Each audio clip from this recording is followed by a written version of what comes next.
កចូលដំណេកយើងកុំនិយាយសំពុតញាត់សំពីយរាយរើសរៀបដាក់សំពីតដេកយប់សំពះគុណកុំដេកសុនឲ្យប្រុងស្នៀតភ្លើងឆេះយប់អត្រៀតយើងកណ្ដៀតទូលប្រមូលរត់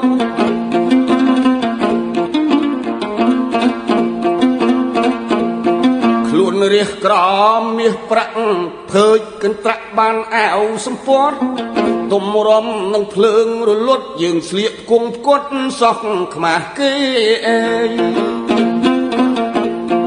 កូនណាយគិតឲ្យគ្រប់រៀងរាល់យប់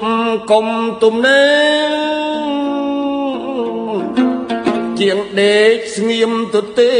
យល់សពជេបិសាចក្រ